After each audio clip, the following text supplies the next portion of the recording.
গাজীপুরের ট্রাক টার্মিনালে স্থায়ীভাবে জমি বরাদ্দের দাবিতে চান্দনা চৌরাস্তা পরিবহন অফিসের সামনে বিক্ষোভ মিছিল করেছে জেলা ড্রাইভার্স ইউনিয়ন সংগঠনের নেতাকর্মী ও কর্মরত শ্রমিকরা। বিস্তারিত দেখুন খোকন আহমেদ খোকার প্রতিবেদনে। মালিক শ্রমিকদের দাবি আদায়ের সাথে একমত পোষণ করেন বাংলাদেশ সড়ক পরিবহন শ্রমিক ফেডারেশনের সাধারণ সম্পাদক, বিএনপির কেন্দ্রীয় কমিটি সহ শ্রম বিষয়ক সম্পাদক জনাব হুমায়ুন কবির খান।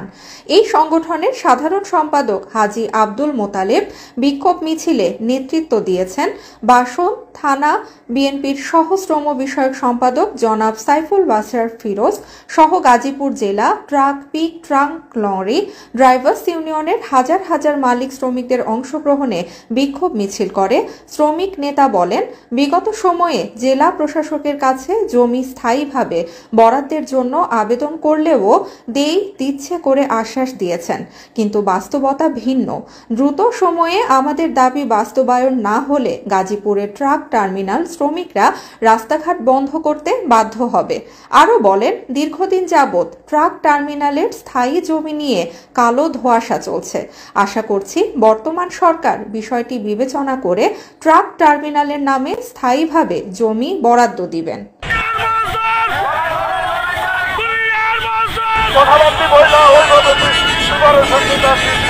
আমরা এই আন্দোলন সংগ্রাম করে আসছি গাজীপুর জেলা ট্রাক পিকআপ ট্যাংলরি ড্রাইভার্স ইউনিয়নের একটি নির্দিষ্ট জায়গায় স্থাপনের জন্য।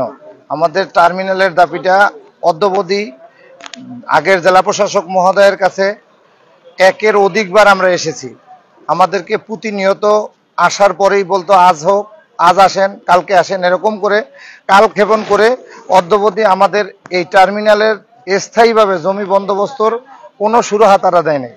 মানুষ দুর্ভোগ বাড়বে, আর এই দুর্ভোগের দায় গাজীপুর জেলা ট্রাক পিকআপ ট্যাংলরি ড্রাইভার্স ইউনিয়ন মালিক শ্রমিক নিবে না, এর দায় জেলা প্রশাসনকেই নিতে হবে।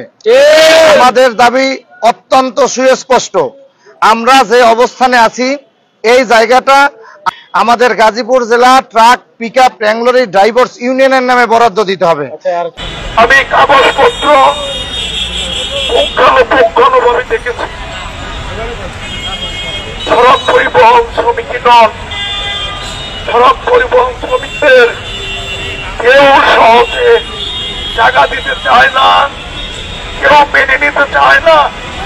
এই জন্য সড়ক পরিবহন শ্রমিকদের যে কোনো দাবি আদায় করার জন্য আমাদের আঙ্গুল বাঁকা করতে হয়।